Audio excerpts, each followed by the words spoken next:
Policia serbe është përleshur me student protestues në Beograd, të cilët kërkojnë zgjedhje të parakohshme dhe fundin e sundimit 12 vjeçar të presidentit Vučić. Afro 140.000 protestues u mblodhën në kryeqytetin serb, pjesëmarrja më e madhe në muajt e fundit, ndërsa demonstratat antiqeveritare të udhëhequr nga studentët ushtrojnë presion mbi qeverinë populiste. Duam zgjedhje, brauriste turma, disa protestues hodhën flakada ndaj policisë, ndërsa kjo e fundit përdori gaz lotësielës për t'i shpërndarë afër presidencës së Serbisë. 10 persona janë arrestuar, ndërsa policia është parë duke hedhur gaz lotësielës dhe granata zhurmuese. Presidenti Vučić akuzoi protestuesit si pjesë të një komploti të huaj që përpiqeshin të uzurponin vendin e tij. Avionët në qelin e Italisë veri perëndimore u ndalën mbrëmjen e djeshme për disa orë, 10 fluturime u anuluan, u vonuan ose u rikthyen në aeroportet e Orgjinës pasi hapësira ajrore mbi Lombardin, Piemonten dhe Ligurian u bë e papërdorshme për shkak të një problemi në qendrën e kontrollit të zonës.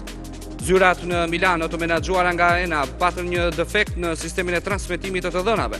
Sipas asaj që mësohet, nuk bëhej fjalë për një ndërprerje informatike, por për një përkeqësim të lidhjes së rrjetit. Si rezultat, avionët që niseshin dhe mbrinin në Milano, Malpensa, Linate, Bergamo, Torino dhe Genova nuk mundën të vazhdonin më planet e tyre të fluturimit siç ishte parashikuar. Mbi 300 fluturime u prekën nga ky problem.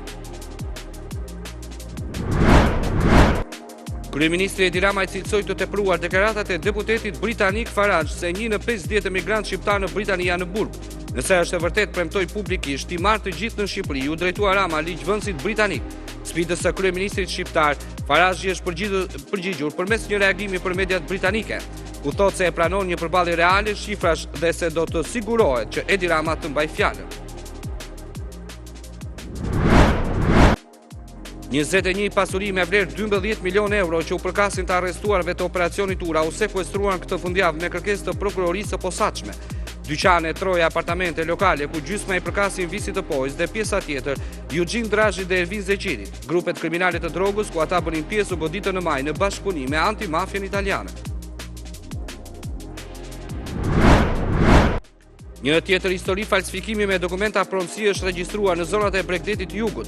Terë protagonist është një 65 vjeçar nga Qeparoi, Gjergj Kogdima, i cili është vendosur në arrest shtëpie. Report Televizion ka siguruar kopjen e vendimit ku thuhet se Kogdima u zbulua pasi kërkoi të regjistronte një vendim gjykate të falsifikuar, përmes së cilës tentoi të merrte pronësinë e një sipërfaqe prej 1500 metrash katror.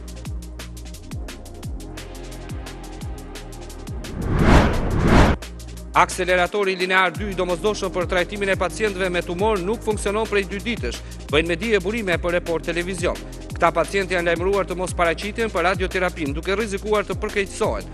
QSUT në një reagim të vonuar pas insistimit të vazhdueshëm të Report Televizion, njoftoi se pajisja psoi defekt të premten dhe do të rregullohet të hënën. Edhe një tjetër pajisje, braktiterapia, nuk ka funksionuar për një kohë që QSUT nuk e përcakton. Pas takimit pa rezultat të kryeministrit në detyrë Albin Kurti me përfaqësues partive politike, Kuvendi i Kosovës mblidhet sot në përpjekjen e 38 për konstituim. Situata duket se nuk ka ndryshuar as nga një akt gjykimi i gjykatës kushtetuese i shpallur të njëjtën pasdite, i cili detyron deputetët ta konstituojnë kuvendin. Ajo vendosi se deputetët duhet ta përfundojnë seancën konstituive brenda 30 ditëve, maksimalisht deri më 26 korrik. Përpjekja për ta bërë votimin e fshehtë nga vetëvendosje erdhi pasi Albulena Haxhiu, kandidati atyre për krye parlamentare, dështoi në mënyrë të përsëritur që t'i merrte 61 votat e nevojshme për t'u zgjedhur.